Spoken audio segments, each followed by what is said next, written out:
नष्टप्रायेषु अभद्रेषु नित्यं भागवत सेवया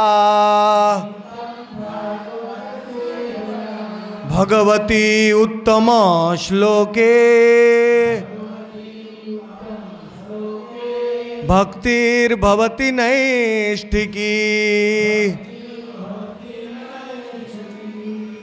वंदे श्री कृष्ण चैतन्य नित्यानंदो सहोदितो गौड़ोदय पुष्पवंतो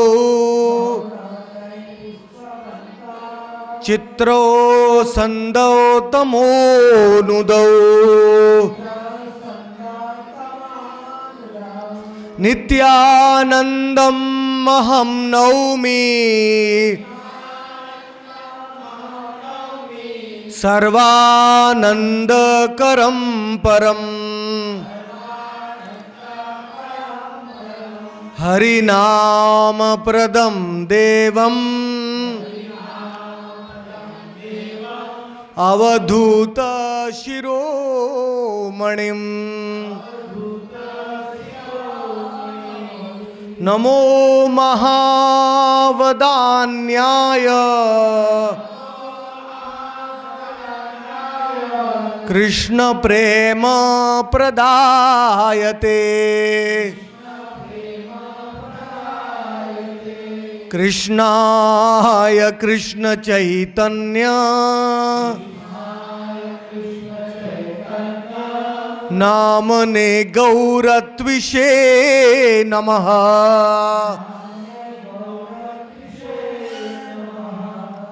तप्त कांचन गौरांगी राधे वृंदावनेश्वरी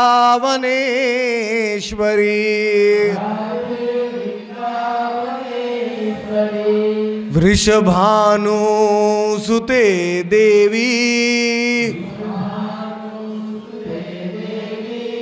प्रणमामि हरिप्रिये।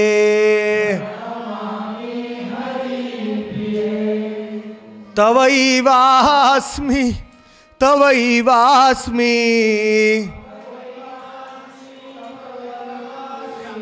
ना जीवामि त्वया विना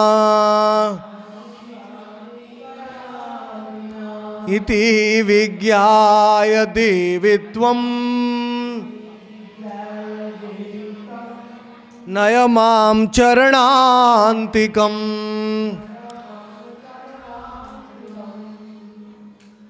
हे कृष्णा करुणा सिंधु दीनबंधो जगत्पते गोपेश गोपिका कांत राधा कांत नमोस्तुते।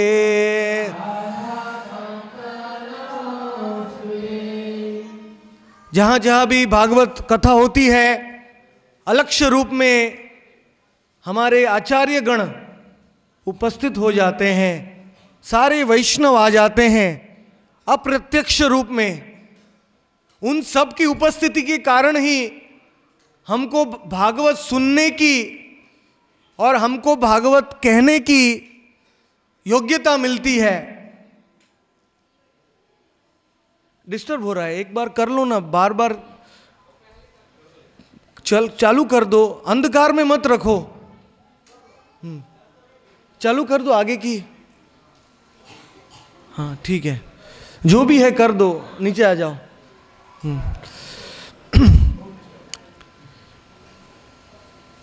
भागवत में भगवान का स्मरण करना चाहिए, इलेक्ट्रिसिटी का नहीं।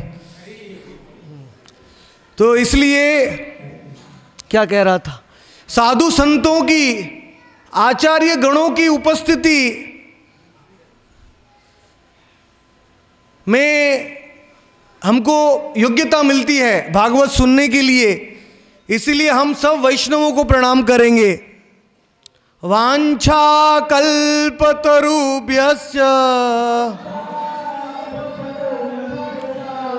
कृपा सिंधुभ्य एव च पतितानां पावनेभ्यो वैष्णवेभ्यो नमो नमः।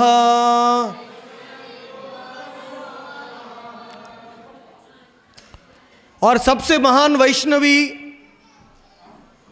वृंदा देवी तुलसी महारानी यहाँ उपस्थित हैं।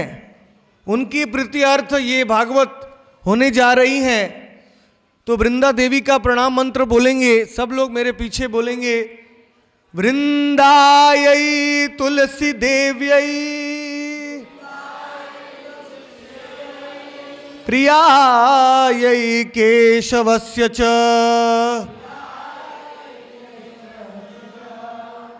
विष्णु भक्ति प्रदे देवी सत्यवत्याय नमो नमः। सत्यवत्याय नमो नमः।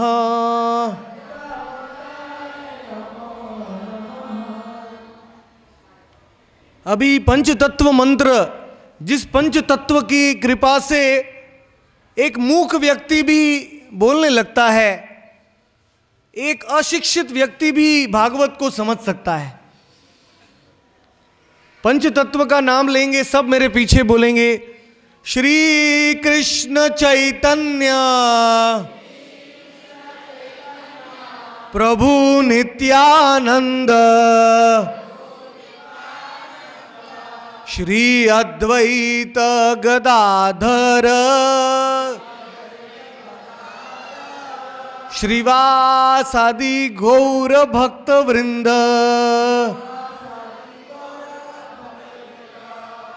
अभी हरे कृष्ण महामंत्र अष्टयाम लीला का ये मंत्र है। इस लीला में राधा और कृष्ण की संपूर्ण अष्टकालीय लीला है, इसलिए मैं आपसे विनंती करता हूं बहुत जोर से महामंत्र बोलेंगे। हम एक पद एक टाइम बोलेंगे, एक पद में एक काल की लीला है। हरे कृष्ण हरे कृष्ण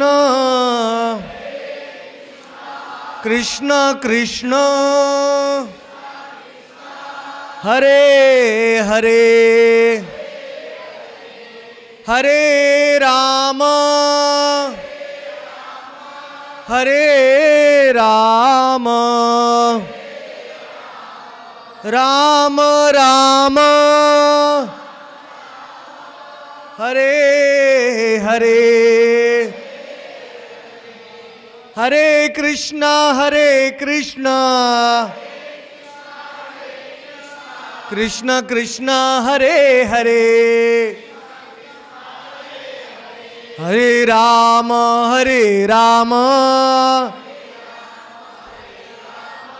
राम राम हरे हरे। ऐसा कहते हैं तीन बार लेते हैं तो संपूर्ण हो जाता है, तो तीसरी बार जरा जोर से बोलिए, हरे कृष्णा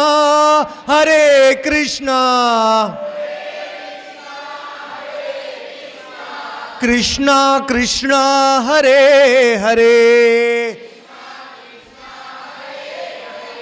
हरे राम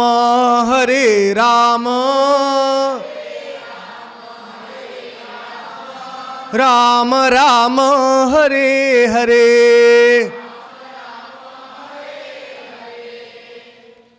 जब बलदेव जी का कलयुग में प्राकट्य हुआ नित्यानंद के रूप में, तो बलदेव जी ने अपने आखिरी शिष्य को आदेश दिया, जाओ चैतन्य भागवत की रचना करो, क्योंकि वो स्वयं वेद व्यास जी के अवतार थे।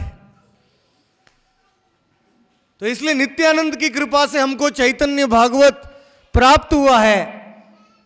तो इसलिए नित्यानंद प्रभु का नाम हम जोर से एक बार लेंगे जिससे चैतन्य भागवत हमारे कानों में से हृदय में प्रवेश करेगा, हमारा कान पवित्र हो जाएगा। सब लोग मेरे पीछे बोलेंगे, नित्यानंद।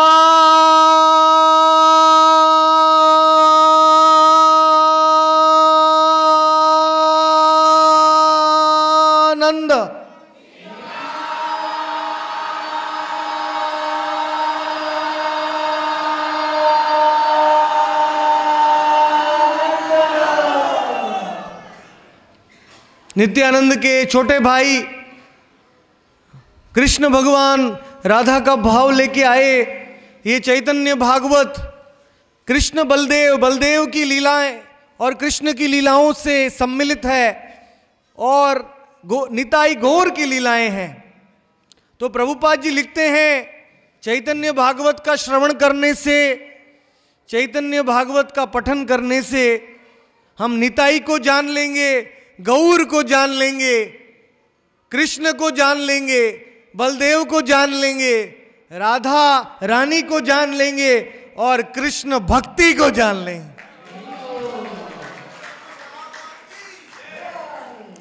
इसलिए गौरांग महाप्रभु का नाम लेंगे, अंत में सब बोलेंगे गौरांग।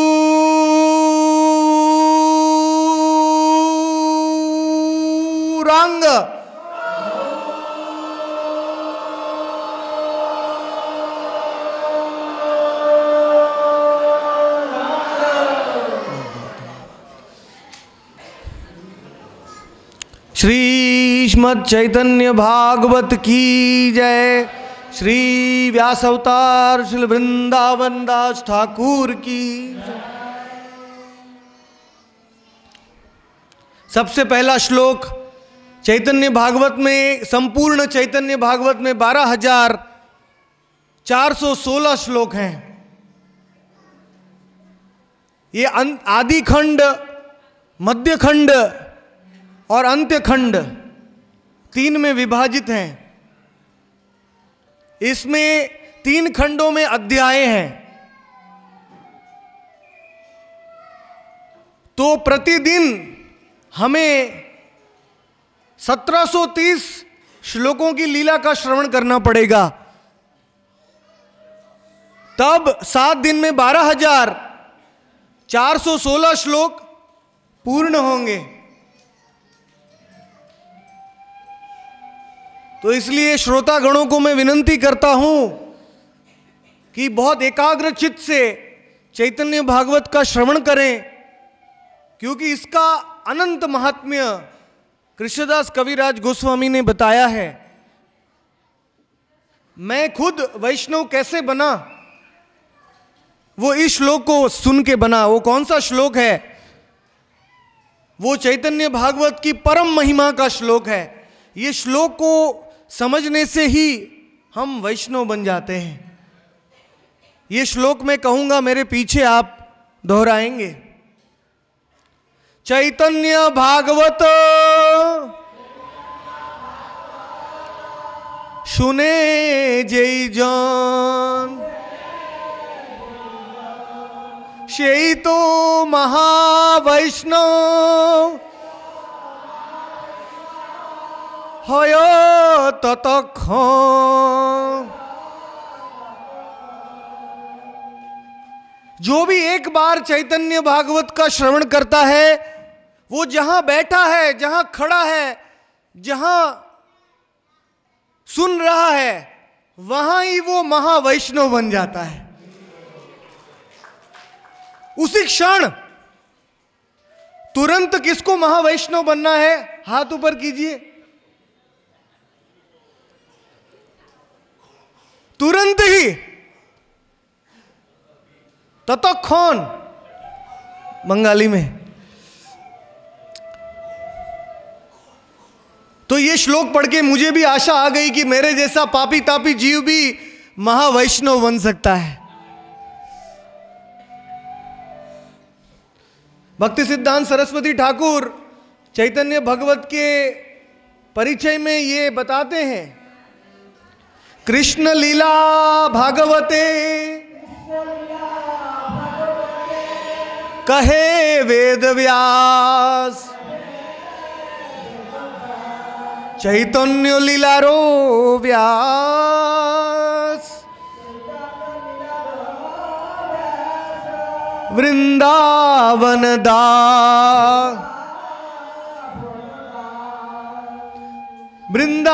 दास कैला चैतन्य भागवत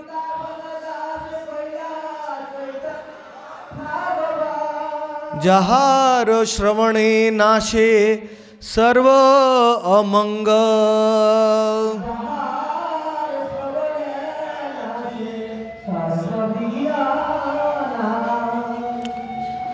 कलयुग में अमंगल छाया हुआ है। सब दिशाओं में काम क्रोध लोभ मोह पाप है, प्रवृत्ति है, झगड़ा है, प्रलोभन है। तो ये कलयुग के अमंगल को नाश कैसे कर सकते हैं? इसलिए वेद व्यास जी ने पुनर्जन्म लिया और पूरे भागवत के 18,000 श्लोक उन्होंने सरल भाषा में 12,000 श्लोकों में प्रदान किया, गीत के रूप में, जिसको चैतन्य भागवत कहते हैं। एक खुशखबरी है, आपको मैं सुनाना चाहता हूं कथा की शुरुआत में ही, कि जोधपुर में हमारे एक भक्त हैं व्यास जी, वो पूरे चैतन्य भागवत को हिंदी रूपांतरण कर रहे हैं और पूरी चैतन्य भागवत बंगला गीति से हिंदी गीति के रूप में 1 साल में पूरी हो जाएगी। फिर ये पूर्ण चैतन्य भागवत हम हिंदी में गा सकते हैं। जैसे रामचरितमानस है, रामचरितमानस के दोहे हैं, वैसे ही चैतन्य भागवत भी जो बंगला श्लोक का अमृत हिंदी में प्रदान किया जाए। तो जब तक वो ग्रंथ हमें मिलता नहीं है तब तक हम कथा को सुन के तृप्त होना चाहिए। तो ये जो मूल श्लोक हैं ये सारे अमंगल का नाश करते हैं, इसलिए बीच बीच में हम श्लोक का गायन करेंगे। और भक्ति सिद्धांत की सीमा चैतन्य भागवत को श्रवण करने से पता चलती है। भागवत में जो जो भक्ति के तत्व हैं, भक्ति के रस हैं, वो सारे रस चैतन्य भागवत में बहुत सरलता पूर्वक वृंदावन दास ठाकुर ने हमें प्रदान किए।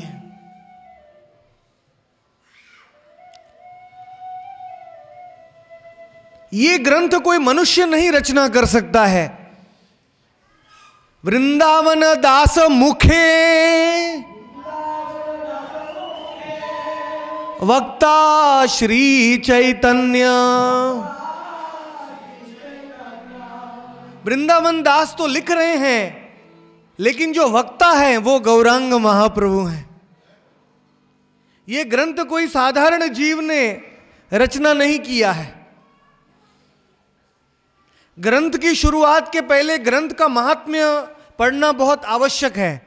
जैसे भागवत सप्ताह की शुरुआत में हम भागवत का महात्म्य पद्म पुराण में से पढ़ते हैं, वैसे ही मैं चैतन्य भागवत का महात्म्य आपको बता रहा हूं, ताकि आपको श्रवण में विश्वास आएगा।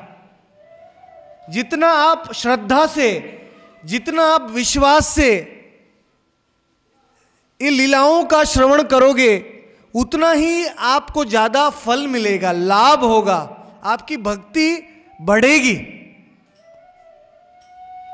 और विश्वास को बढ़ाने के लिए महात्म्य को सुनना जरूरी है।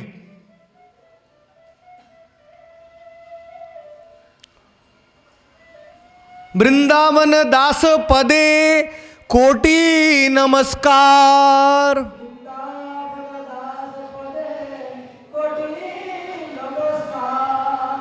आईचे ग्रंथ करी तेनो तारीला संसार।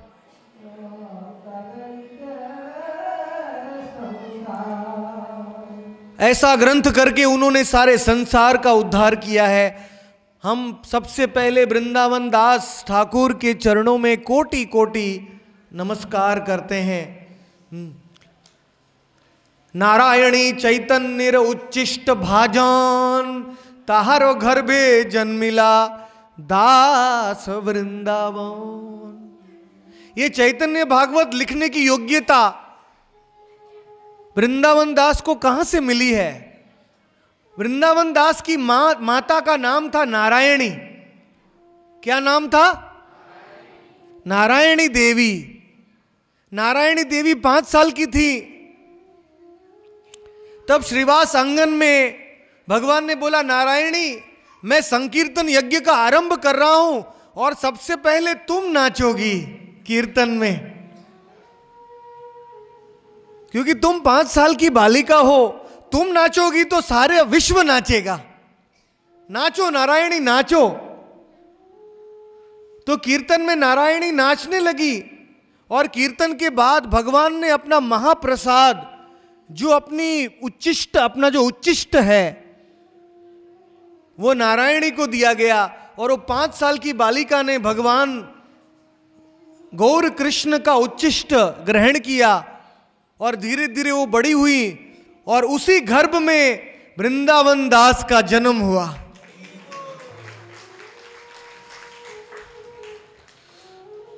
जिसने भगवान का उच्चिष्ट खाया हुआ है पेट में ही, मां के गर्भ में ही, वो व्यक्ति ही चैतन्य भागवत को लिख सकता है।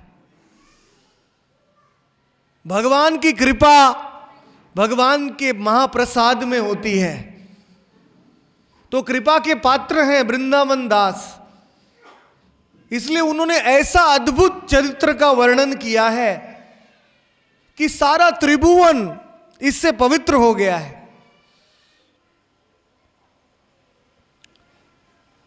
सूत्र करके पहले सब लीलाओं को बताया है और फिर बाद में लीलाओं को विस्तार किया है। एक एक लीलाओं को मैं आपको चित्र के साथ बताऊंगा ताकि आपको ये लीलाओं का स्मरण हो सकता है। और विशेष करके उनके गुरुजी नित्यानंद प्रभु थे, साक्षात बलदेव, इसलिए उन्होंने नित्यानंद की लीलाओं का वर्णन बहुत ही विस्तार रूप में किया है ताकि कलयुग के जीव सबसे पहले बलदेव जी के पास नहीं जाएंगे, नित्यानंद के पास नहीं जाएंगे, गुरुदेव के पास नहीं जाएंगे तो उनको कृष्ण कैसे मिलेंगे, उनको गौरांग महाप्रभु कैसे मिलेंगे। तो इसलिए चैतन्य भागवत बड़ा ही पतित पावन ग्रंथ है, क्योंकि इस ग्रंथ में गुरु का वर्णन है, बलदेव जी का वर्णन है, नित्यानंद का वर्णन है और उनकी कृपा से हमें गौर सुंदर और राधा कृष्ण की लीलाओं को सुनने का लाभ मिलेगा। चैतन्य लीलाते व्यास वृंदावन दास, तारो कृपा विना अन्य ना होए प्रकाश। मैं वृंदावन दास के चरणों में कोटि नमस्कार प्रणाम करता हूं कि उनकी कृपा के बिना कोई वर्णन नहीं कर सकता है चैतन्य भागवत का, और उनकी कृपा के बिना कोई चैतन्य भागवत को सुन भी नहीं सकता है, समझ भी नहीं सकता है। इसलिए बारंबार मैं उनको प्रणाम करता हूं। ओम अज्ञान तिमिरंधस्य ज्ञानांजन शलाक चक्षुरुन्मिलितं येन तस्मै श्री गुरवे नमः। मूकं करोति वाचालं पंगुं लंघयते गिरिं यत्कृपातमहं वन्दे श्री गुरुं दीनतारिणम्।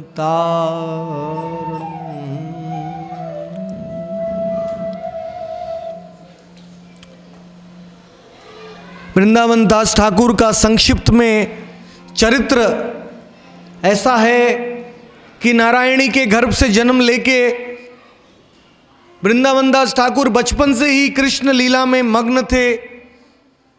वो कृष्ण का सेवा पूजा करते थे, कृष्ण और बलदेव की मूर्ति बना के मिट्टी से खेलते थे। दाऊ जी के भैया कृष्ण कन्हैया, कृष्ण कन्हैया दाऊ जी के भैया, कृष्ण बलदेव की मूर्ति के साथ खेलते थे,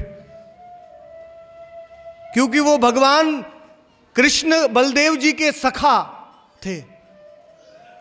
बलदेव जी के सखा का नाम है कुसुमापीड़।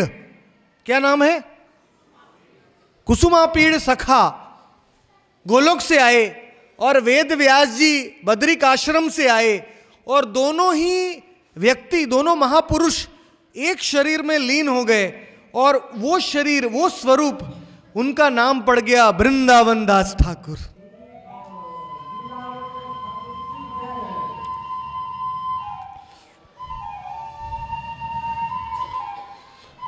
वृंदावन दास ठाकुर का धाम देनुड़ में है। अभी भी चैतन्य भागवत की मूल लिपि है वहाँ। और मोदद्रुम द्वीप में, जहाँ सीताराम लक्ष्मण जी वनवास में आए और एक बड़े ही वृक्ष के नीचे बैठे और रामचंद्र भगवान हंस रहे हैं। सीता ने कहा आप हंस क्यों रहे हैं? रामचंद्र ने कहा कलयुग में ये मेरा धाम है, नवद्वीप धाम।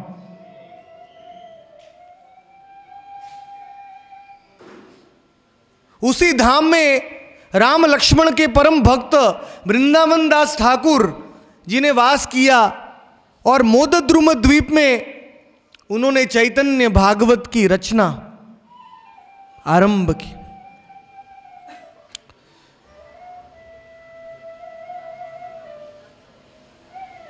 चैतन्य भागवत का स्थान नित्यानंद प्रभु ने उनको कहा, वृंदावन दास ठाकुर ने कहा, हे नित्यानंद प्रभु, मैं जगन्नाथपुरी जाना चाहता हूँ, मेरे प्रभु गौर कृष्ण की लीला को मैं साक्षात देखना चाहता हूँ, अभी भी भगवान जीवित हैं। नित्यानंद प्रभु ने कहा तुम्हें जगन्नाथपुरी जाने की कोई ज़रूरत नहीं है, मैं तुम्हें आशीर्वाद देता हूँ, तुम्हें नवद्वीप में रह के इस सब लीला तुम्हारे हृदय में स्फूर्ति हो जाएंगे। आप ताली बजाएंगे तो आपको भी स्फूर्ति होगा।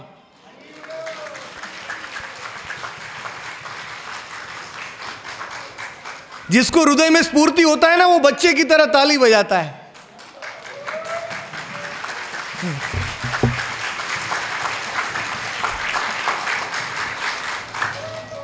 कीर्तन में ताली बजाने से ना सारे प्रारब्ध कर्म, अप्रारब्ध कर्म, कूट कर्म और बीज कर्म सारे धुल जाते हैं।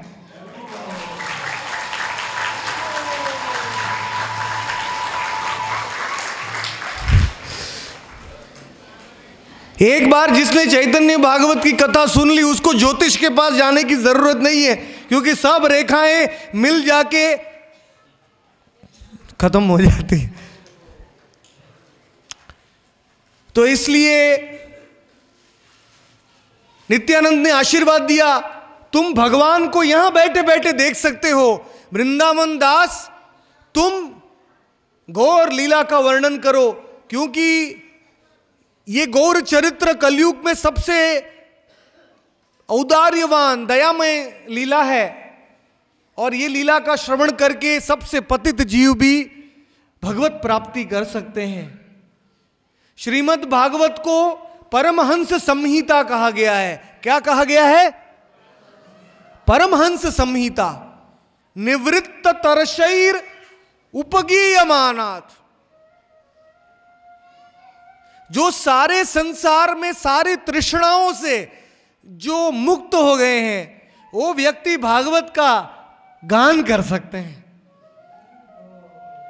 वो व्यक्ति भागवत को सुन सकते हैं। उपगीयमानात्। लेकिन उन जीवों का क्या होगा जो सारी तृष्णाओं से भरे हुए, जैसे हमारे जैसे जीव जो सारी तृष्णाओं से भरे हुए हैं, उनके लिए क्या होगा? तो उनके लिए वेद व्यास जी ने पुनः आके ये चैतन्य भागवत किया।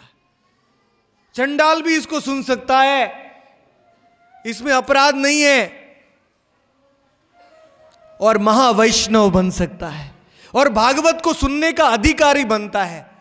जैसे नवद्वीप में जाने के लिए हम वृंदावन जाने के अधिकारी बनते हैं, निताई गौर का नाम लेने से हम हरे कृष्ण महामंत्र को अपराध मुक्त होके लेने के लिए अधिकारी बनते हैं, वैसे चैतन्य भागवत का श्रवण करने से हम श्रीमद् भागवत को समझ सकते हैं।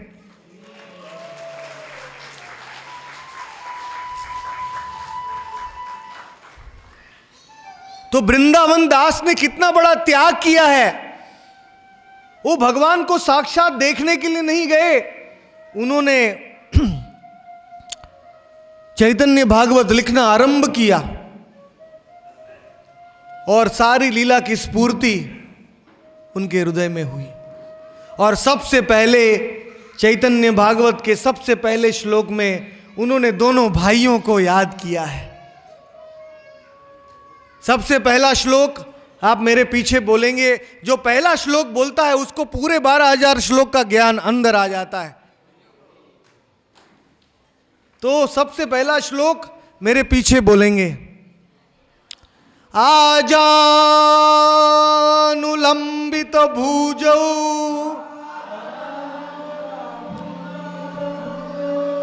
जो ध्यान से नहीं सुन रहे उनके लिए मैं दूसरी बार बोल रहा हूं, सुनिए।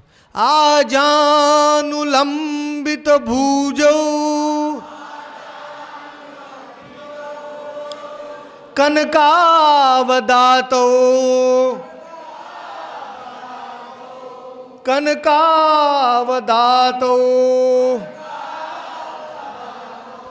संकीर्तनैकपितरौ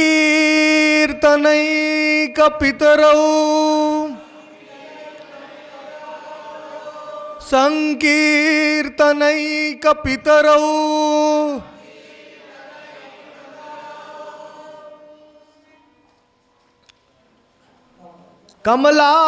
कमलायताक्षो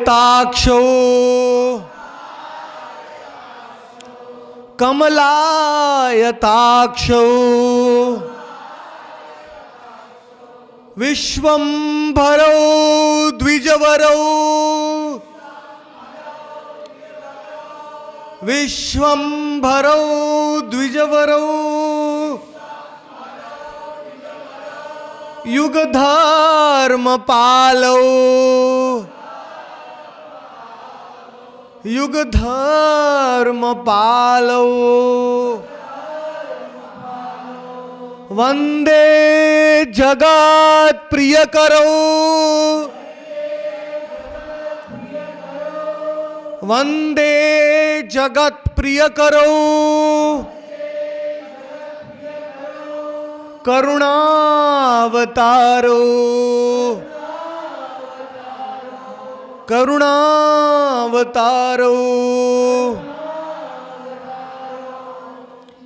मैं बारंबार उन दोनों भाइयों को प्रणाम करता हूं जिनकी भुजाएं घुटने तक लंबी हैं और जिनके शरीर में सुवर्ण ज्योति निकल रही है। कनकावदातो, सोने की गुड़िया की तरह जो दोनों भाई अतिशय सुंदर हैं, जो संकीर्तन के पिता हैं और जिनकी आंखें कमल की तरह, कमल की पंखुड़ियों की तरह लंबी हैं, कान तक आती हैं, जो सारे जगत का पालन करते हैं, विश्वंभर धारण करते हैं सारे जगत को, और वो ब्राह्मणों में श्रेष्ठ हैं। संसार के सारे जीव उनके प्रति आकर्षित होते हैं और वो करुणा के अवतार हैं।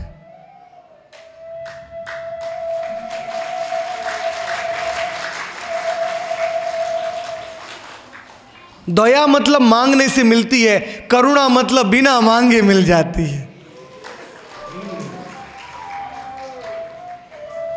करुणा का अर्थ है उनका हृदय, हमारे दुख के कारण उनका हृदय पिघल रहा है,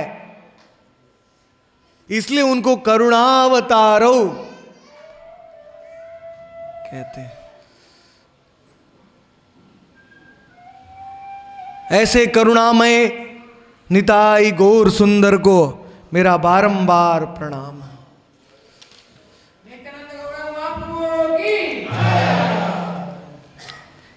ये घोषणा वेद व्यास जी ने भागवत में भी एकादश स्कंद में की है।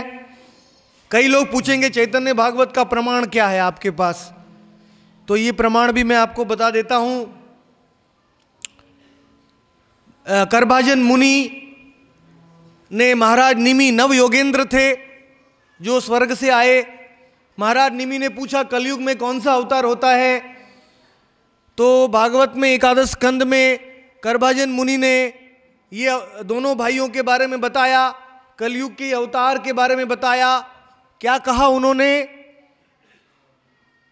सुवर्ण वर्ण हे नहीं, कृष्ण वर्णम त्विषा कृष्णम सांगोपांगास्त्र पार्षदम यज्ञ संकीर्तन प्रायैर यजंती ही सुमेधशाम। कलयुग में संकीर्तन यज्ञ होगा और संकीर्तन के दो पिता होंगे, एक पिता नहीं होगा, दो पिता होंगे संकीर्तन के, और वो हैं कृष्ण और बलराम। वो दोनों आएंगे लेकिन उनका शरीर का वर्ण काला नहीं होगा, उनका शरीर का वर्ण गोरा होगा। आप पूछेंगे कि उनके गोरे वर्ण का क्या प्रमाण है आपके पास? उसका प्रमाण भी भागवत में गर्ग मुनि ने नंद बाबा को बताया था। गोकुल की गौशाला में जब कृष्ण का नामकरण हो रहा था तो नंद बाबा ने को कहा, गर्ग मुनि ने कहा, शुक्ल रक्त तथा पीत, शुक्ल रक्त तथा पीत इदानीं कृष्णताम गतः। हे नंद बाबा, आपका पुत्र तो ये श्याम वर्ण में है हमारे सामने, लेकिन कलयुग में ये पीले वर्ण में आएगा, सतयुग में सफेद वर्ण में आएगा और त्रेता युग में लाल वर्ण में आएगा। तो भागवत में उनका वर्णन है, अनेक शास्त्रों में उनका वर्णन है। और आप पूछेंगे बलदेव जी का वर्णन कहां है? कलयुग में बलदेव जी आएंगे, उनका वर्णन कहां है? उनका वर्णन है अनंत संहिता, अथर्व वेद में जो अनंत संहिता है, अनंत देव भगवान ने लिखी है, उसमें बताया गया है कि बलदेव जी कौन सा वेश धारण करेंगे कलयुग में। सब लोग मेरे पीछे बोलेंगे, नित्यानंदो महाकायो भूत्वा मद कीर्तने रतः विमूढ़ान भक्ति रहितान मम भक्तान करिष्यसि। कृष्ण ने बलदेव जी को बोला, कृष्ण ने अनंत शेष को बोला, अनंत को जो बलदेव जी का स्वरूप है, कृष्ण ने बोला, हो बलदेव जी आप जाना नित्यानंद के रूप में। और जो विमूढ़ लोग हैं कलयुग के, जिनकी मति भ्रमित हो चुकी है और जो भक्ति से रहित हैं, यानी जो नास्तिक हैं, उन लोगों को आप मेरा भक्त बनाना।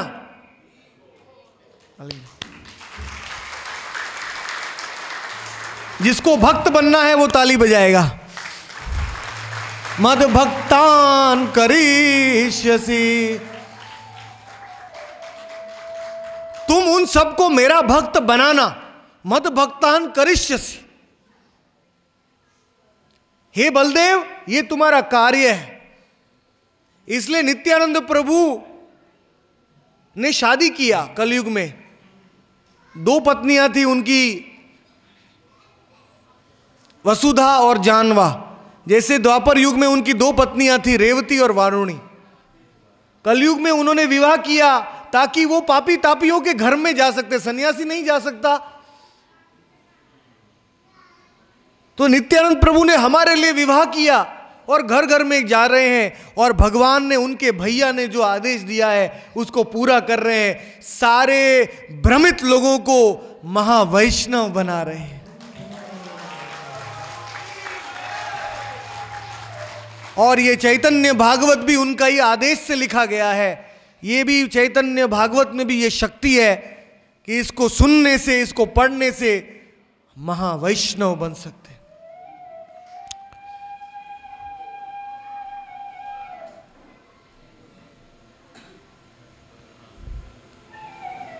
आदि शास्त्रों में वर्णन है, हमारे पास समय कम है। वायु पुराण में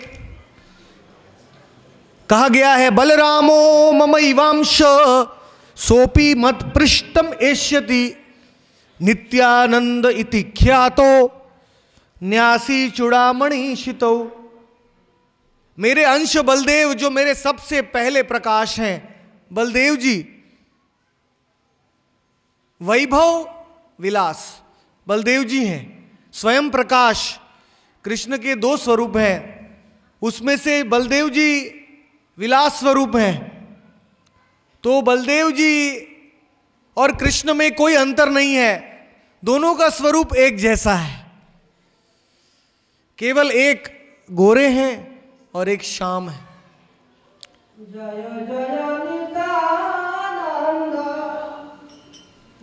एक लाइन।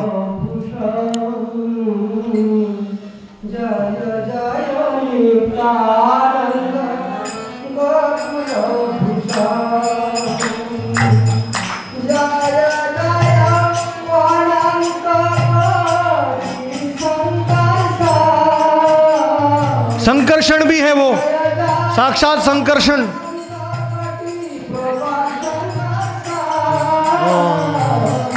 जय जय नित्यानंद।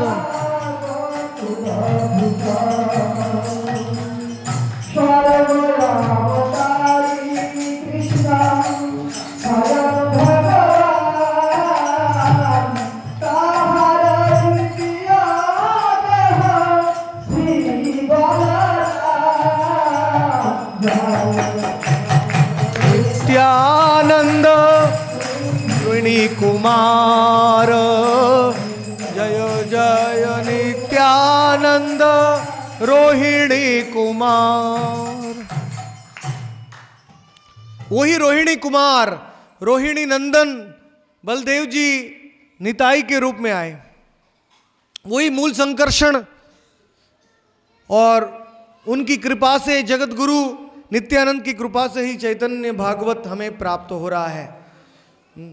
तो चैतन्य भागवत में ज़्यादा संस्कृत श्लोक नहीं है, क्योंकि वो साधारण मनुष्य के लिए है। तो खाली 2 संस्कृत श्लोक है। दूसरा संस्कृत श्लोक मैं कहूँगा, मेरे पीछे आप। नमः त्रिकाल सत्याय जगन्नाथ सुताय च सभृत्याय सपुत्राय सकलत्राय ते नमः। मैं उस भगवान गौर सुंदर को प्रणाम करता हूँ जो अपने पार्षदों के साथ, अपने परिवारजनों के साथ और अपने स्वजनों के साथ अपनी लीला को प्रदर्शित करने कलयुग में प्रकट हुए हैं। आप कहेंगे कि कलयुग में चैतन्य भागवत क्यों सुनना चाहिए? ये प्रश्न उठ सकता है कि कलयुग में चैतन्य भागवत क्यों सुनना चाहिए। इसका उत्तर ऊर्ध्वम्नाय तंत्र में दिया गया है। उसमें कहा है, इस कलयुग में जब राधा का भाव लेके स्वयं भगवान आएंगे गौरांग के रूप में, तो उनकी लीला है वो कलयुग में उदय होगी। धन्य कलौ संप्रविष्टे गौर लीला मनोरमा व्यक्तम भविता ये तत् सोपि मत पृष्ठमेष्यति। इस कलयुग, ये विशेष कलयुग है। ये कलयुग 2000 कलयुग में एक बार आता है। कितनी बार आता है? एक बार आता है। 864 करोड़ साल में एक बार भगवान आते हैं, निताई गौर के रूप में, और राधा कृष्ण के रूप में भी एक बार आते हैं। और उसी कलयुग में हमारा जन्म हुआ है। तो इस कलयुग में जन्म लेके आप इस कलयुग की लीलाओं को नहीं सुनेंगे तो कब सुनेंगे? हाँ, आपको मुंबई में पानी का प्रॉब्लम है तो आप किसके पास जाएंगे? दिल्ली के चीफ मिनिस्टर के पास? मुंबई के मंत्री के पास जाएंगे। उसी प्रकार आपका कलयुग में जन्म हुआ है तो पहले औदार्य लीला को सुनना चाहिए, फिर आप राधा कृष्ण की माधुर्य लीला को समझ सकते हैं।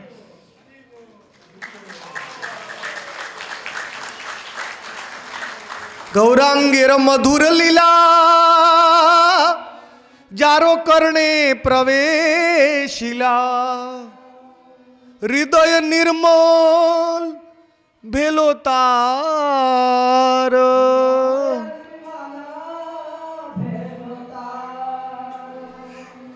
गौरांग गुणे ते झुरे नित्य लीला तारे स्पुरे,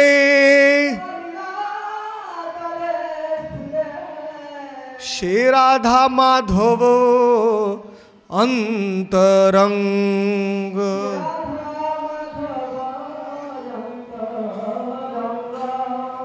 जो राधा माधव का अंतरंग बनना चाहता है वो पहले गौर चैतन्य भागवत की लीलाओं में डूब जाएगा। जब वो समुद्र में डूब जाएगा तो वो दूसरे साइड बाहर निकलेगा राधा कृष्ण की लीलाओं में।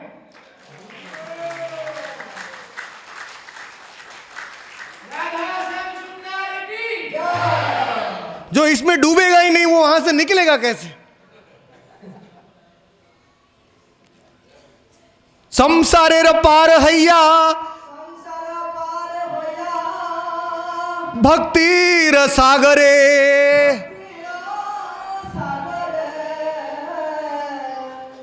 जे डूबीबे से भजूक निताई चांदेरे।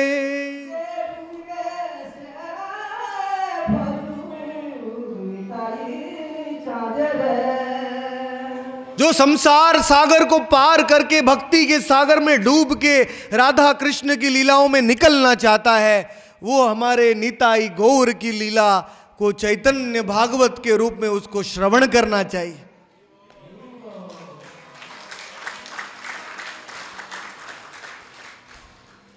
तो ये संक्षिप्त में मैंने आपको चैतन्य भागवत के प्रथम श्लोकों का कथा सुनाया और अब हम लीलाओं का आरंभ करेंगे। सबसे पहले चैतन्य भागवत में हरिनाम संकीर्तन की महिमा बताई है। कलयुग का सर्वधर्म सबसे बड़ा धर्म हरिनाम संकीर्तन है और उसको प्रकाश करने के लिए गौर नारायण आए हैं कलयुग में। और संकीर्तन करने के लिए सबसे पहले भक्तों की स्तुति करनी पड़ती है। मेरे भक्तों की पूजा मेरे है से बड़ी, मेरे भक्तों की पूजा मेरे है से बड़ी, मेरी से है बड़ी। मेरे भक्तों की पूजा मेरे से है बड़ी, सारे वेद भागवत में यही कोइल धड़ी। जय वैष्णव ठाकुर जय वैष्णव ठाकुर, वैष्णव ठाकुर जय वैष्णव ठाकुर।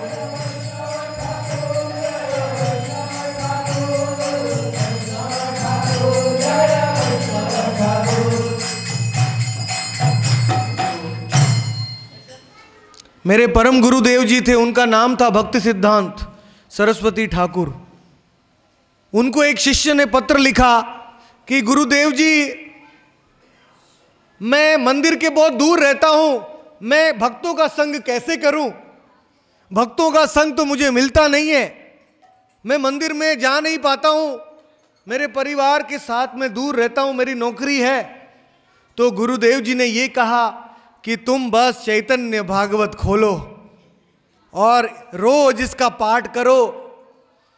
तो तुमको भगवान के शुद्ध भक्त जो गौर पार्षद हैं उनका संग हो जाएगा।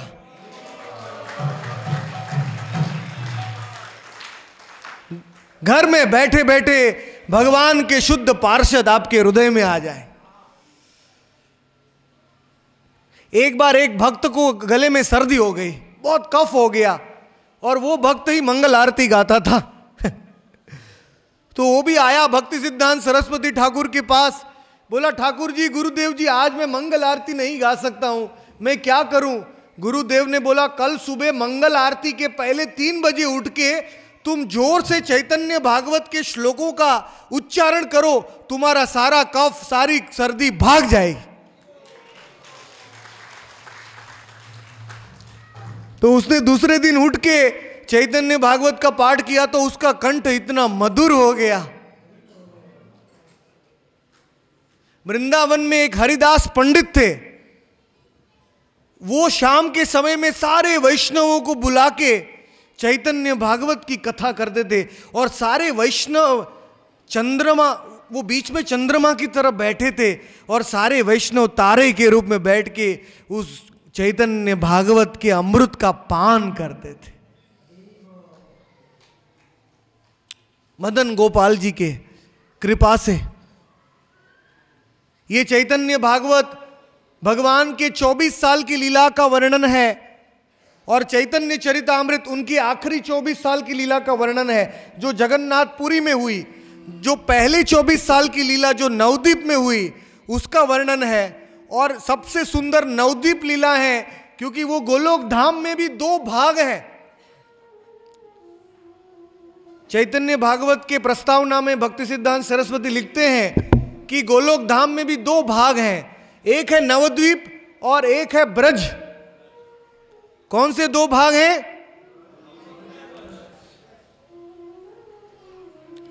तो हमको जब सिद्धि मिलेगी भक्ति में तो हमको 2 शरीर मिलेंगे। हम दोनों शरीर के साथ नवद्वीप में किशोर अवस्था में हम निताई गौर के साथ कीर्तन करेंगे,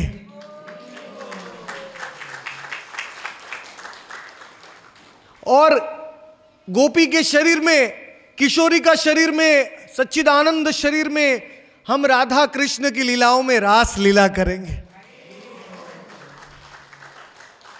तो दोनों जगह में किसको जाना है? दोनों धाम में।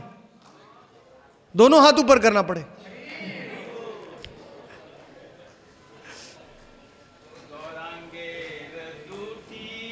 समय नहीं है, एक लाइन चल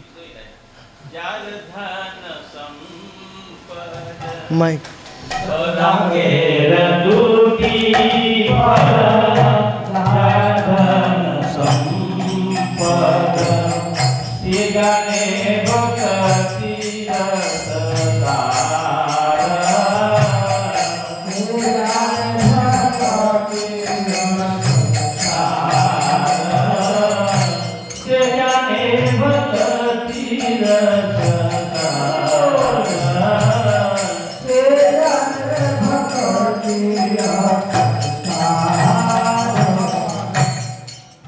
क्या लंबा कीर्तन करते हैं तो कथा का प्रवाह फिर वो भूल जाता हूँ, मैं भी भूल जाता हूँ आगे क्या बोलना है। तो इसलिए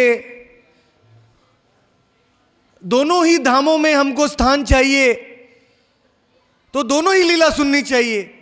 चैतन्य भागवत और श्रीमद् भागवत दोनों ही नाम लेने चाहिए, और विशेष करके अपने पार्षदों को, भगवान के 3 शस्त्र हैं कलयुग में, उनका नाम, उनके पार्षद और उनका स्वरूप, ये उनके 3 शस्त्र हैं कलयुग में जो हमारे हृदय के अंधकार को दूर करते हैं। तो पार्षदों के साथ उनकी जो लीलाएं हुई, उन लीलाओं का ये ग्रंथ है चैतन्य भागवत।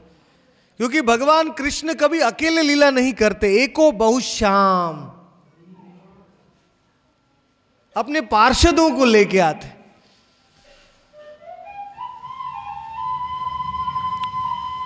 इसीलिए चैतन्य भागवत के शुरू में पार्षदों का वर्णन है। आप बजा सकते हैं।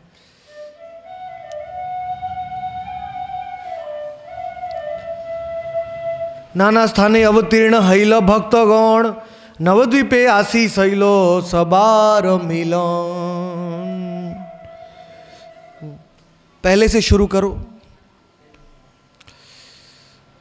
तो सबसे पहले चैतन्य भागवत का आरंभ नवद्वीप धाम में होता है। नवद्वीप धाम का परिचय भी मैं देता हूं। नवद्वीप धाम वही वृंदावन धाम है, वही ब्रज धाम है। वो कलयुग में प्रकट हुआ है नव वृंदावन के रूप में, नवद्वीप, नवद्वीपों के रूप में। वही राधा कृष्ण युगल स्वरूप में आए, गौर सुंदर के,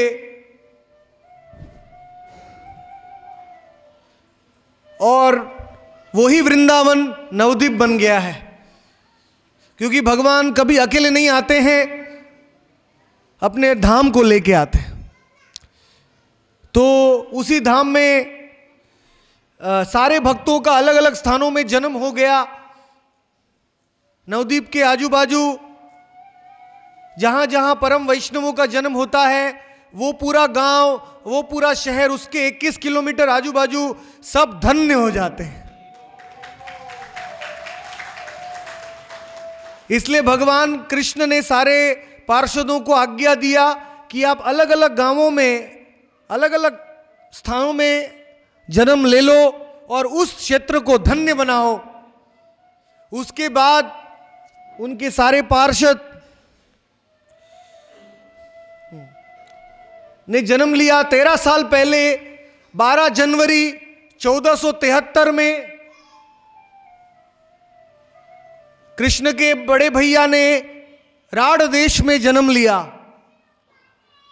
ये नवद्वीप से 130 किलोमीटर की दूरी में है राढ़ देश। बीरभूम बीरचंद्रपुर में एक चक्र नाम का गांव है, जिसमें 5 पांडव 4500 साल पहले वहां वनवास में रहे थे। उसी एक चक्र गांव में जहां युधिष्ठिर महाराज को बलदेव जी ने दर्शन दिए थे, बलदेव जी ने कहा था कलयुग में ये मेरा धाम होने वाला है। उसी एक चक्र धाम में बलदेव जी का जन्म हुआ 12 जनवरी 1473 में। और 13 साल के बाद 18 फरवरी 1486 में राधा कृष्ण के युगल स्वरूप गौरांग महाप्रभु का प्राकट्य हुआ। तो बलदेव जी का वर्णन है। हमारे पास सारे 12,000 श्लोकों को तो गाने का समय नहीं है, लेकिन बलदेव जी का वर्णन, बलदेव जी की स्तुति बहुत सुंदर रूप से वृंदावन दास ठाकुर ने चैतन्य भागवत में की है। तो इसमें लिखा है, राढ़े अवतीर्ण हैल नित्यानंद राम, महाजय जय ध्वनि पुष्प वर्षण।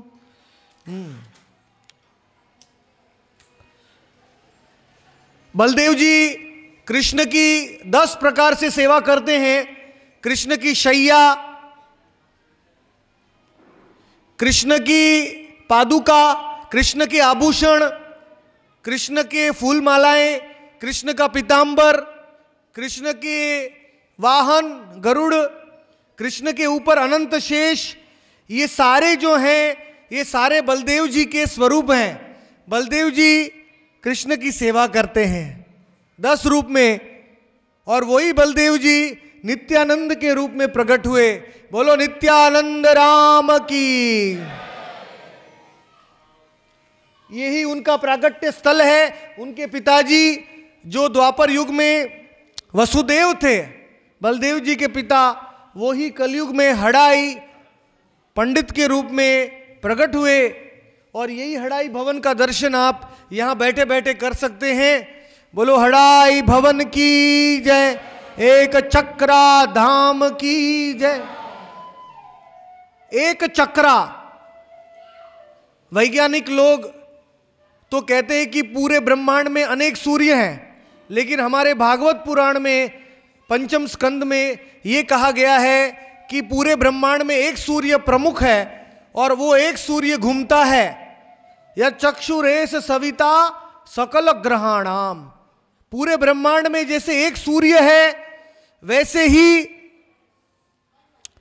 सारे कलयुग में एक ही पतित पावन भगवान है, बलदेव जी हैं। उनका नाम हो गया नित्यानंद।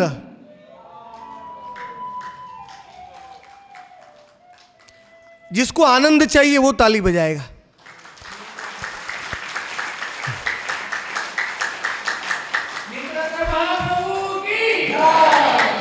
नित्यानंद का नाम लेके एक बार ताली बजाएंगे ना तो नित्यानंद कभी नहीं भूलेंगे आप।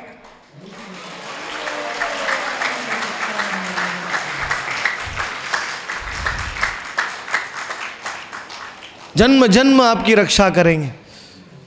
तो बल, राम, बल यानी शक्ति, और राम मतलब रमण करने वाले, अपने ही शक्ति में जो रमण कर रहे हैं। उनकी दो शक्तियां हैं, रेवती और वारुणी, और अनंत लीलाएं करते हैं वो कलयुग में उन्होंने सोचा कि सब जीवों को मैं शक्ति प्रदान करके क्या करूंगा। कलयुग के जीव तो शक्ति लेके उसका दुरुपयोग करें।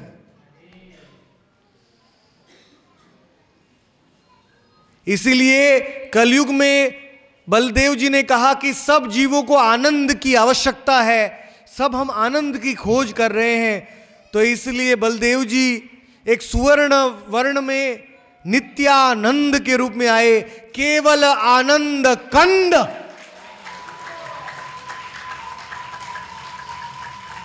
भजो भजो भाई चैतन्य निताई, सुदृढ़ विश्वास कोरी।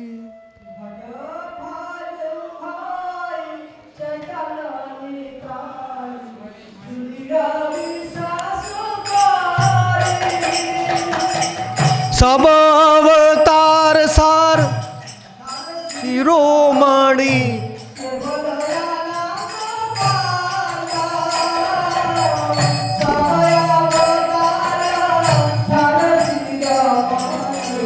केवल आनंद कंद।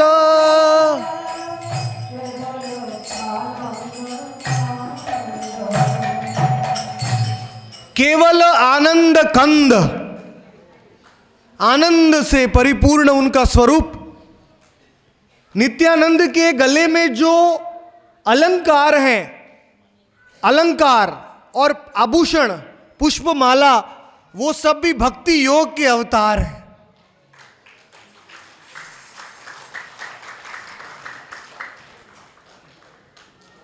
नित्यानंद का जो स्वरूप है वो सारे मंत्रों का सम्मिलित स्वरूप है। सर्व मंत्र स्वरूपश्च नामे नित्यानंद तुम्ही रूपे नित्यानंद। उनका नाम भी नित्यानंद है और उनका रूप भी नित्यानंद है, क्योंकि वो साक्षात बलराम मूर्तिमंत है।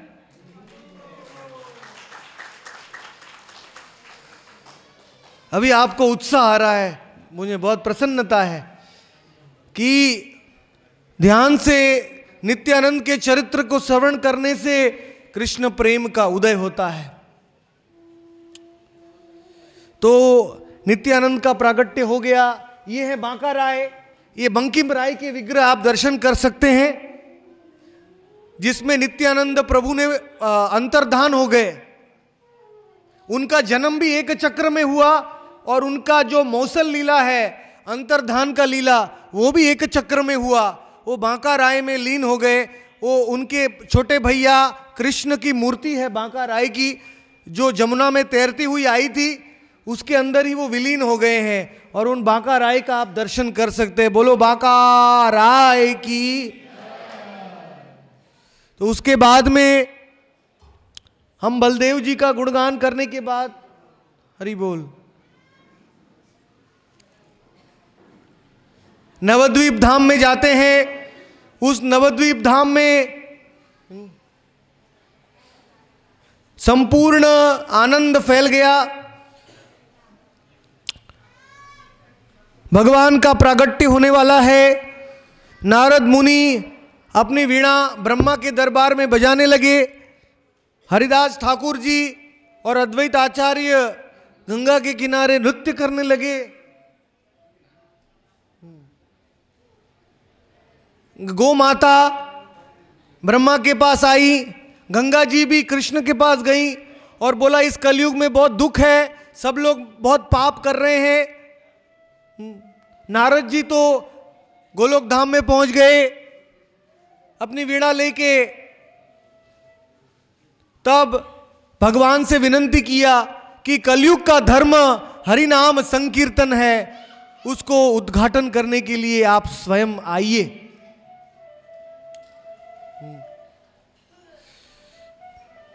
सारे नारद जी को कृष्ण भगवान ने कहा जाओ तुम सारे देवी देवताओं को बता दो कि मैं गंगा के किनारे जन्म लूंगा कलयुग में।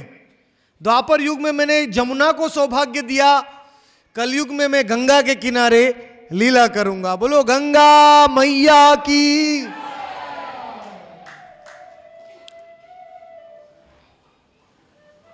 गंगा मैया की इच्छा है कि मेरे जल को कब मेरे प्रभु आलिंगन करेंगे, मेरे जल में कब प्रभु लीला करेंगे। तो नवदीप को ये परम सौभाग्य दूंगा, जाओ देवता गणों को कह दो मैं हरि नाम संकीर्तन का प्रचार करने के लिए राधा का भाव अंगीकार करके मैं आने वाला हूं। कलियुगेर धर्म हरि नाम संकीर्तन, ताहा लागी पीत वर्ण चैतन्य अवतार।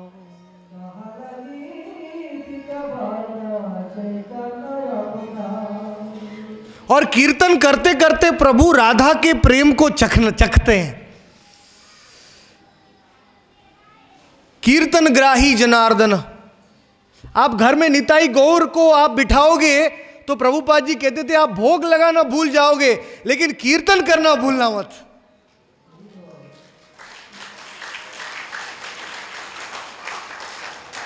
कीर्तन ही उनका पोषण है, कलयुग में कीर्तन ही उनका भोजन है। भगवान नवदीप में बैठे थे और सारे वासियों ने उनको पूछा प्रभु हम कलयुग में कृष्ण को कैसे प्राप्त कर सकते हैं। तो भगवान ने बहुत सहज उपाय बताया, आप घर के आंगन में बैठ जाओ और ताली बजा के कीर्तन करो।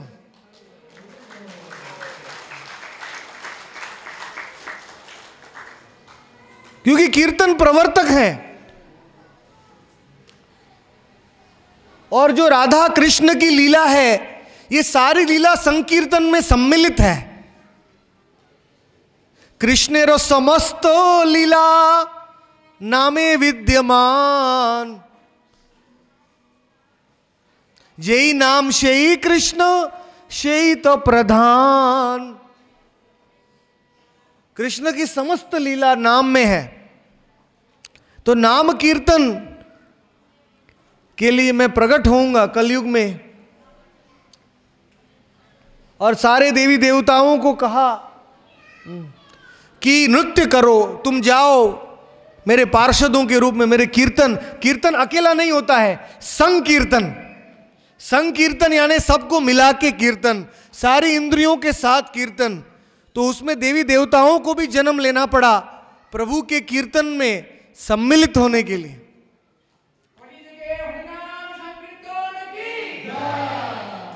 और उस समय में कलयुग की दुर्दशा बहुत भयंकर थी। आप देख सकते हैं चैतन्य भागवत में वर्णन है। सारे भट्टाचार्य और सारे चक्रवर्ती ब्राह्मण लोग खाली कथा के नाम पे कथा कर रहे थे, उनको भक्ति में कोई रस नहीं था। अर्थ उपार्जन के लिए सब प्रयत्न कर रहे थे और पाप फैल चुका था, घोर पाप फैल चुका था।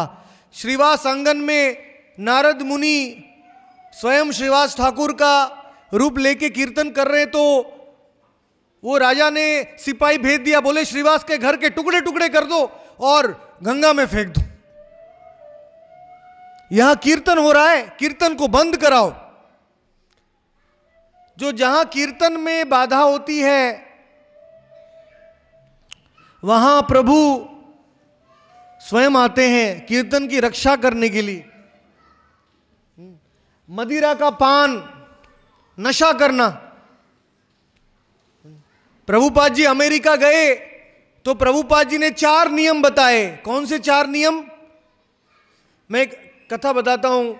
प्रभुपाद जी बड़े ही पंडाल में कथा कर रहे थे, तो प्रभुपाद जी के शिष्यों ने बोला आप 4 नियम मत बताना प्रभुपाद जी, नहीं तो सब लोग उठ के चले जाएंगे।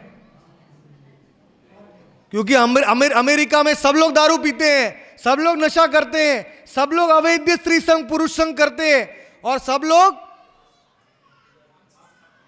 मांसाहार करते हैं। तो प्रभुपाद जी 4 नियम मत बताना, नहीं तो कोई दान दक्षिणा नहीं मिलेगा। तो प्रभुपाद जी जैसे खड़े हुए, प्रभुपाद जी ने उंगली उठा के पहले बोला no intoxication, no gambling, no illicit sex and no meat eating. मांस खाना छोड़ दो, अवैध संग करना छोड़ दो, नशा करना छोड़ दो और जुआ खेलना छोड़ दो। ये 4 पाप के खंबे हैं।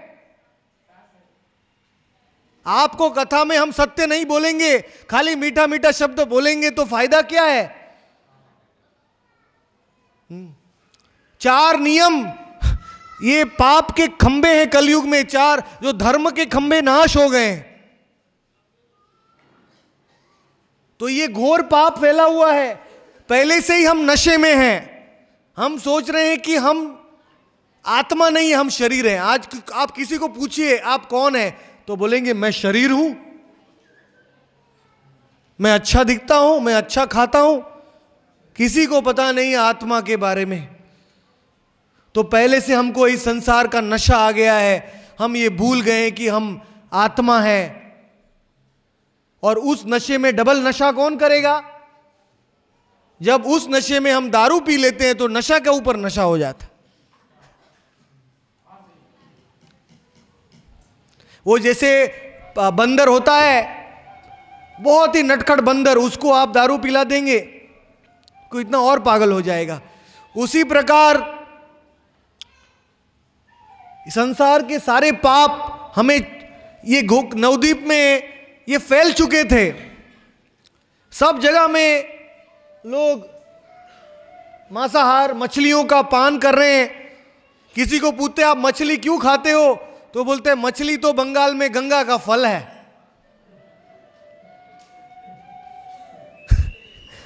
बोले पेड़ में से हम फल निकालते हैं, गंगा का फल है मछली।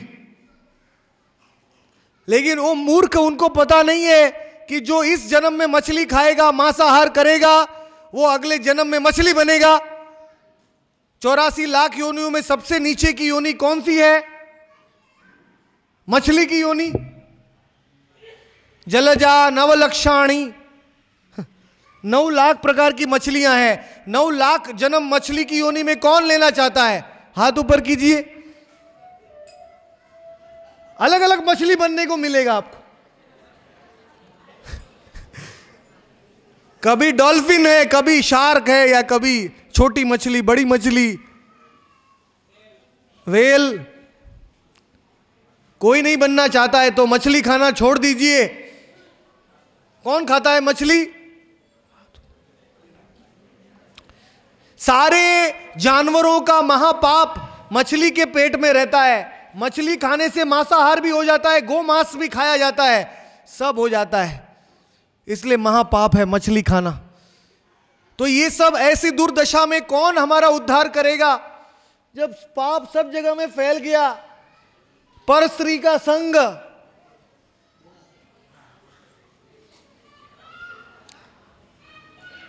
तो भगवान अद्वैत आचार्य ने तुलसी का पत्ता लिया और गंगा का जल लिया और अपने शालिग्राम भगवान को चढ़ाया। अद्वैत आचार्य बोले प्रभु इतना घनघोर कलयुग है, राधा कृष्ण को प्रार्थना कर रहे हैं। देखिए अद्वैत आचार्य बोले हे कृष्ण अगर आप नहीं आओगे तो मैं वचन लेता हूं कि मेरा सुदर्शन चक्र में लेके मैं सारे पापियों को, पूरा पृथ्वी को साफ कर दूंगा। क्योंकि अद्वैत आचार्य स्वयं महाविष्णु के अवतार हैं। किन के अवतार हैं? स्वयं महाविष्णु अद्वैत आचार्य के रूप में आए। उनका जन्म हुआ 1435 में। भगवान के आने के 50 साल पहले अद्वैत आचार्य जी आए, महाविष्णु के अवतार, और उन्होंने प्रतिज्ञा की कि मैं भगवान कृष्ण को गोलोक से बुला के ही रहूंगा। अगर मैं आप सबके सामने भगवान का दर्शन नहीं कराऊंगा तो मैं सबको काट दूंगा। और अद्वैत आचार्य ने यह सुना था कि एक तुलसी का पत्र और थोड़ा सा गंगा जल भगवान को अर्पण करने से गोलोक से भगवान को खरीद सकते हैं, भगवान आ जाएंगे। तो अद्वैत आचार्य ने प्रेम से अपने शालिग्राम, भगवान भी यहाँ विराजमान हैं, शालिग्राम भगवान को तुलसी का पत्र और गंगा का जल चढ़ाया और उनके मन में एक श्लोक आया, तुलसी दल मात्रेण जलस्य चुलुकेन वा विक्रीणिते स्व आत्मानं भक्तेभ्यो भक्तवत्सलः। कि भगवान को मैं पहले खरीद लूंगा और खरीद के बाद में उनको बुलाऊंगा। जो हमारी मुट्ठी में आ जाते हैं उनको ही तो हम बुला सकते हैं। तो पहले उन्होंने खरीद लिया भगवान को, फिर भगवान को बुलाया। और अद्वैत आचार्य की हुंकार को सुनने के बाद भगवान का प्रागट्य हुआ। उनके उस समय फाल्गुनी पूर्णिमा की तिथि थी। सब लोग गंगा में स्नान करने गए थे क्योंकि चंद्र ग्रहण का समय था। देखिए, श्रीमद् भागवत में कृष्ण का जन्म 5वें दिन में होता है, चैतन्य भागवत में गौरांग का जन्म पहले ही दिन हो जाता है।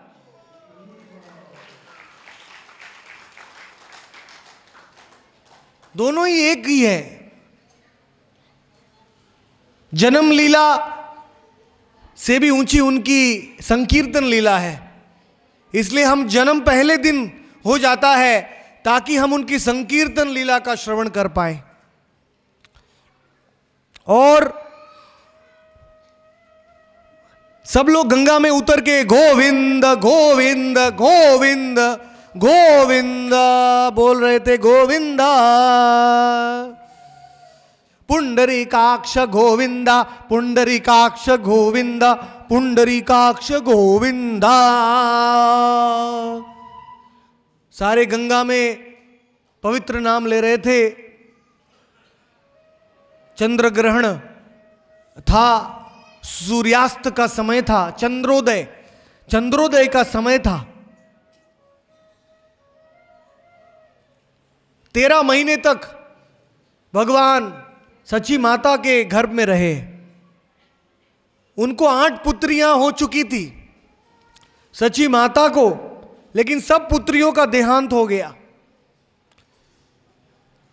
इसलिए सची माता बहुत दुखी थी। जो यशोदा है, जो देवकी है, जो कौशल्या है, जो पृशनी है, जो अदिति है, जो भगवान की माताएं हैं, सब लीलाओं में वो कलयुग में सची माता बन गई हैं।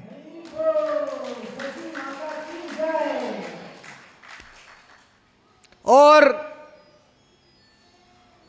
जो नंद बाबा है, जो वसुदेव हैं, दशरथ हैं, कश्यप हैं, सुतपा है, वो सारे मिलके जगन्नाथ मिश्र के रूप में आए। तो उन दोनों के 8 पुत्रियों की देहांत होने के बाद उनको चिंता हुई, तो वो अद्वैत आचार्य के पास गए अद्वैत आचार्य ने कहा तुमको संतान इसलिए नहीं हो रहा है क्योंकि तुमने मंत्र में दीक्षा नहीं लिया है, और कलयुग में भगवान मंत्र का प्रचार करने के लिए आने वाले हैं। तो जब तक तुम मंत्र ग्रहण नहीं करोगे दोनों मिलके, तब तक भगवान का प्रागट्य नहीं होगा। तो दोनों भगवान के माता पिता ने मंत्र दीक्षा ग्रहण किया, और सची माता ने और जगन्नाथ मिश्र ने तो भगवान ने यह बता दिया संसार को कि मेरे आने से पहले ही मेरे माता पिता को हरि नाम करना पड़ेगा, और मेरे आने से पहले ही सब लोग गंगा में जाके हरि का नाम ले रहे थे।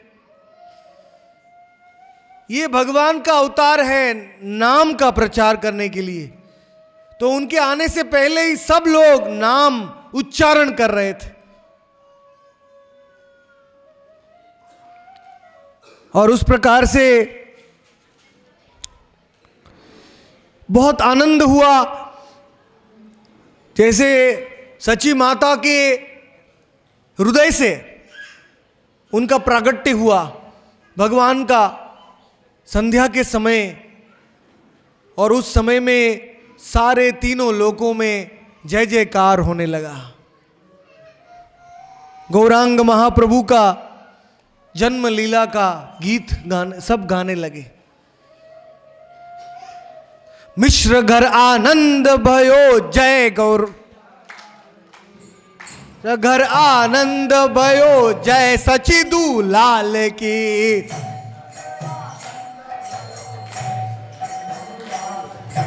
मिश्र घर आनंद भयो जय सचिदू लाल की।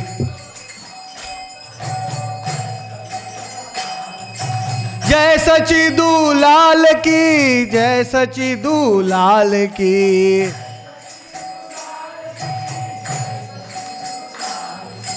जय सचिदू लाल की, जय सचिदू लाल की।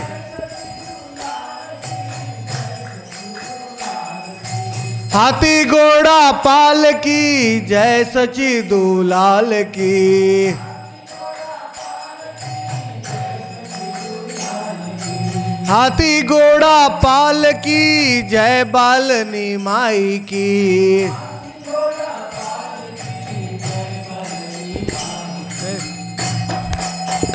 जय गौर हरि, जय गौर हरि, गौर हरि जय गौर हरि।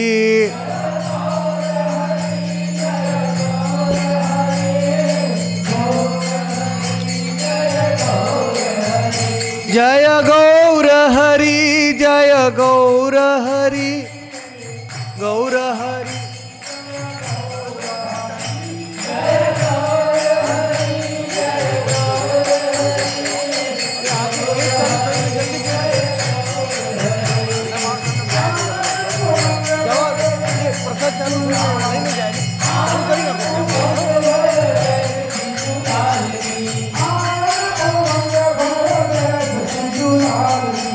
आनंद उमंग भयो जय सचिदू।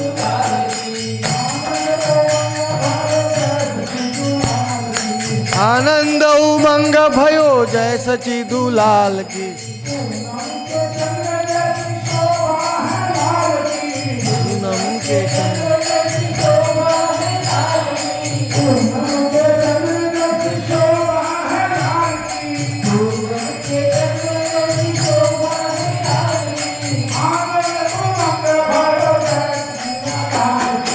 आनंद उमंग भयो जय मिश्र के।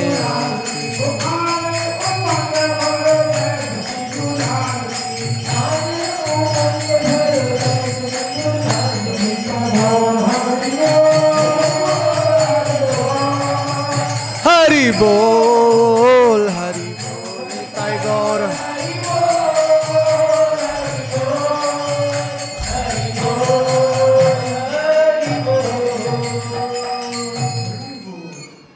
सब माताजियां दौड़ के गई निमाई के पास। यही वृक्ष है नीम का पेड़, जिसके नीचे भगवान का प्रागट्य हुआ। जैसे नीम का पत्ता होता है ना, बहुत कड़वा होता है। नीम का जूस पीने से पेट में सब कीड़े मर जाते हैं।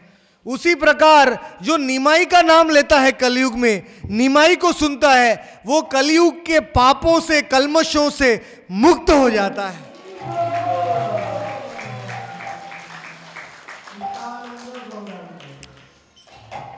इसीलिए अद्भुत नीम के वृक्ष के नीचे निमाई का प्रागट्य हुआ। इसको योग पीठ कहते हैं, क्योंकि इस योग पीठ में निमाई के सारे भक्त निमाई का दर्शन करने के लिए आए, तो निमाई का मिलन हुआ अपने सारे भक्तों के साथ। बोलो योगपीठ मायापुर धाम की।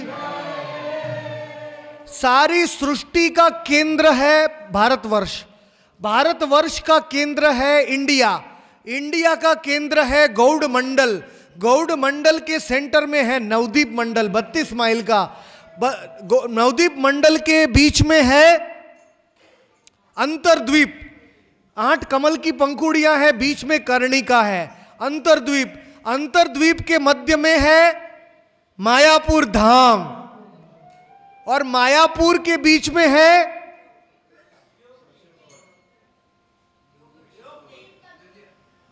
योगपीठ धाम, और योगपीठ के बीच में है नीमतला, नीम का पेड़। ये सारे सृष्टि के मध्य में है। तो माताजियों ने वो निमाई को देखा, कई बोले ये तो नीम के पेड़ के नीचे होगा, इसका नाम निमाई। कई माताजियां बोली नहीं, ये बिल्कुल सोने की गुड़िया की तरह लग रहा है, इसके सारे अंग सोने की तरह है, इसका नाम होगा गौरांग, गौरांग।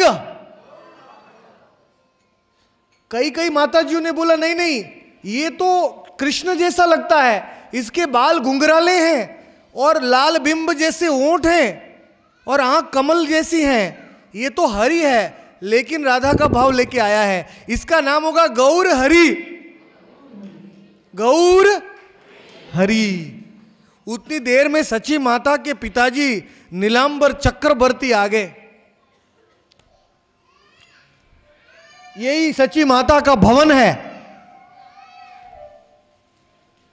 सची माता के हाथ को इतना आनंद हो रहा था। ये सची माता के पिताजी हैं नीलांबर चक्रवर्ती। भगवान जो कृष्ण लीला में गर्ग मुनि के रूप में आए थे, जिन्होंने कृष्ण का गोकुल में नामकरण किया था, वही नवद्वीप में नीलांबर के रूप में आए। उन्होंने कुंडली को खोला और निमाई की कुंडली देखने लग गए, और जैसे ही निमाई की कुंडली को खोल के देख रहे हैं, आंख बंद कर रहे हैं, तो उनको पूरी सृष्टि का दर्शन हो रहा है।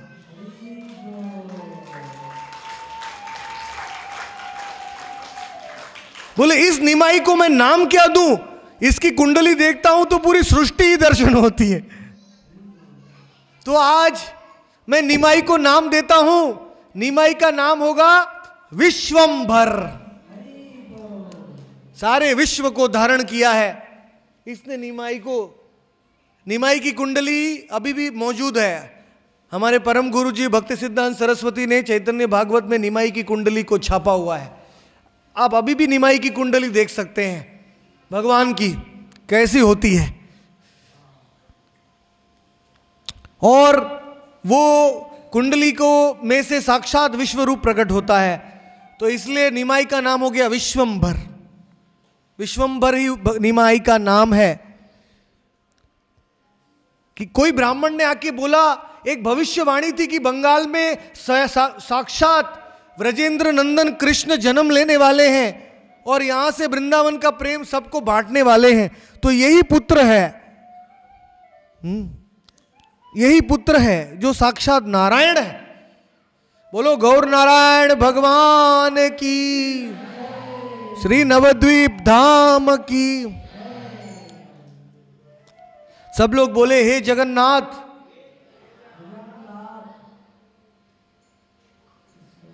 हे सची माता, आपका पुत्र तो बृहस्पति को भी परास्त करेगा। सब लोग, मैं आप सबको नहीं बोल रहा था, वहां लीला में बोल रहे थे। तो ठीक है, आप साथ में दोहरा रहे हैं। आपको भी ऐसा लग रहा है कि जन्म हो चुका है।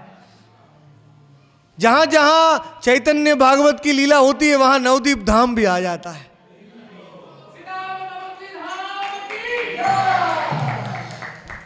तो संगीतकार आ गए, अनेक प्रकार के यंत्र बजाने लगे।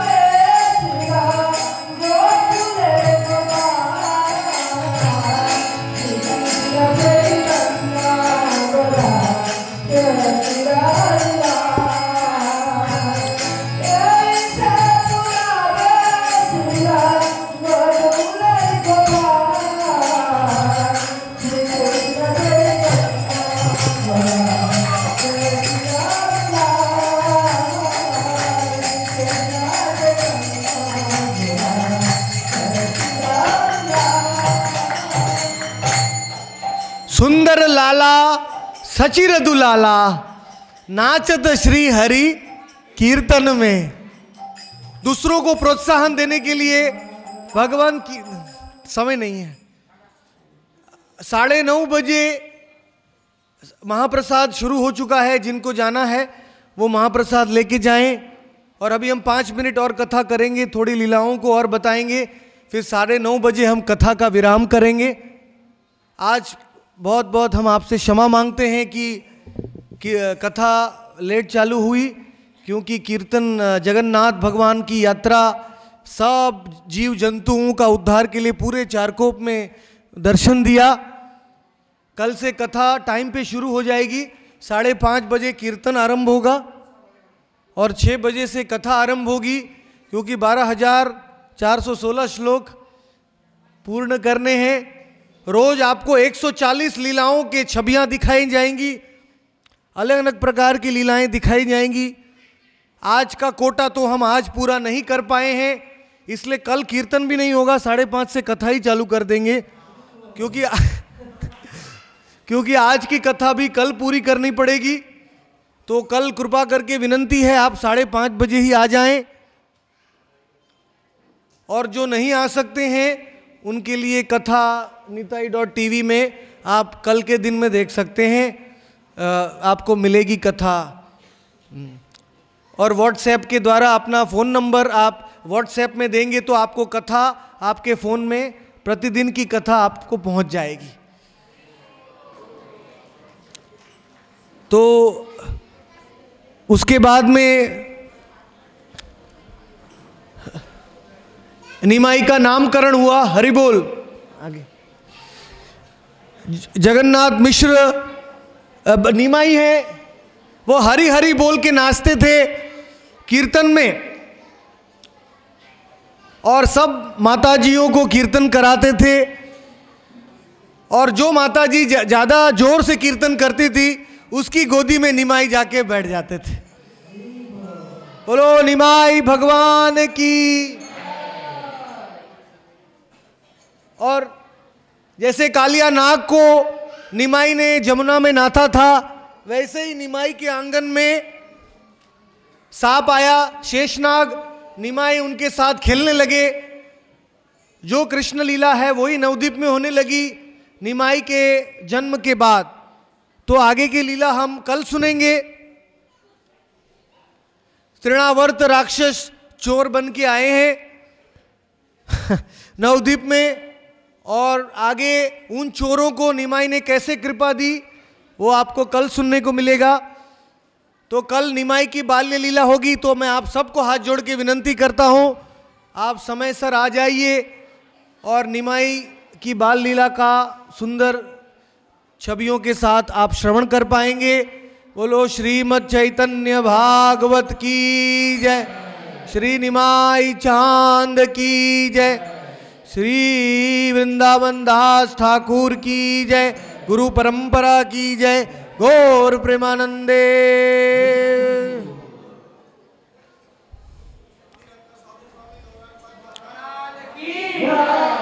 अभी जल्दी 5 मिनट भागवत की आरती होगी।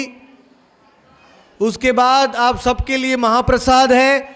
आज जगन्नाथ जी की रथ यात्रा में हम विशेष करके मुरारी माधव प्रभु और चारकोप के जगन्नाथ मंदिर के सारे भक्तों को धन्यवाद देते हैं जिन्होंने जगन्नाथ को दिया है इस रथ यात्रा के लिए। और आज 56 भोग भी जगन्नाथ जी को लगाया गया है, तो आपको भी 56 भोग भी मिलेगा, लेकिन आरती करेंगे उसको मिलेगा। तो आप सब आगे आ जाइए। चैतन्य भागवत की बस 5 मिनट आरती होगी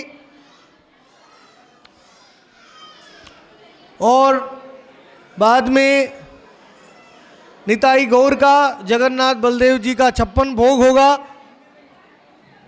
जो गौर लीला को सुनना चाहता है वो ये सारे ग्रंथ नवदीप धाम महात्म्य, राधा कुंड की महिमा और हरे कृष्ण महामंत्र की महिमा, हिंदी में ये पूरा महामंत्र के जप का विज्ञान और राधा कुंड की महिमा, नवदीप की महिमा का ग्रंथ वहाँ से ले सकते हैं और अपना व्हाट्सएप का नंबर दे सकते हैं। और एक खुशखबरी है कि आज की कथा किसी को टीवी में अपने घर के जाके टीवी में देखनी है तो कल अपना पेन ड्राइव लेके आएँ। पेन ड्राइव होता है जो टीवी में चलता है, तो वहाँ हमारे भक्त 2-3 कंप्यूटर लेके बैठेंगे, आपको आज की कथा आपको पेन ड्राइव में दे देंगे ताकि ये चित्र के सहित आपकी कथा आप टीवी में अपने सगे संबंधियों को, रिश्तेदारों को दिखा सकते हैं। और ये सेवा बिल्कुल मुफ्त में होने वाली है। और दूसरी खुशखबरी है, कल शाम को 9 बजे से लेके महोत्सव चैनल है। महोत्सव चैनल किसके घर पे है? टीवी का चैनल जिसके घर में नहीं है, एक दिन बचा है, महोत्सव चैनल ले लीजिए।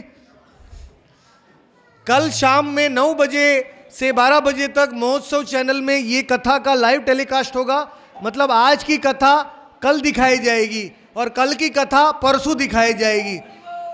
तो आप घर में जो नहीं आएंगे उनको भी आप ये इन कथाओं का लाभ दे सकते हैं। बहुत बहुत धन्यवाद। हरे कृष्णा। आरती अति पावन भागवत की, आरती अति पावन भागवत की, धर्म भक्ति विज्ञान ध्यान की, धर्म भक्ति श्रीमद् चैतन्य भागवत, श्रीमद् चैतन्य भागवत, हरि बोल। व्यास मोक्ष विधि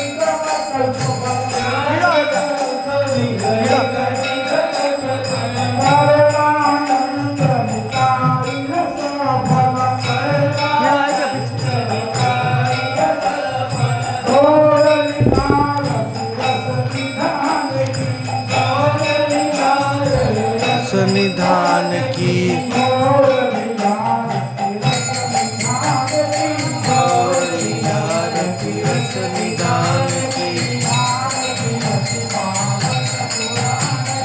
आरती अति पावन पुराण,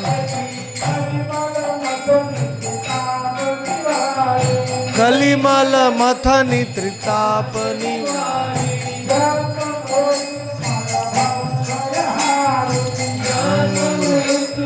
भव भयहारी,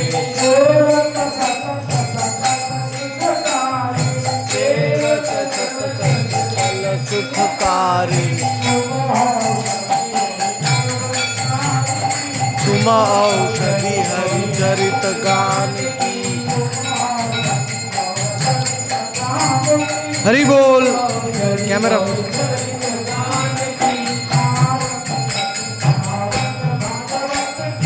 आरती अति पावन भगवत की,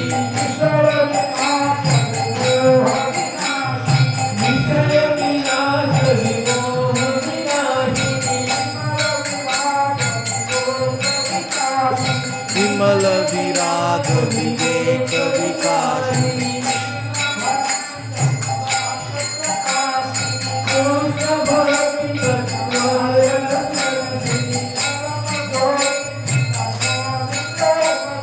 परम ज्योति निताई गौर प्रेम की, आरती अति पावन भागवत की, आरती अति पावन भागवत की। परमहंस मुनि मन उल्लासिनी, रसिक हृदय रस रास विलासिनी। निष्ठा रुचि रति प्रेम विकासिनी, कथा अकिंचन प्रिय सुजान की, कथा अकिंचन प्रिय सुजान की।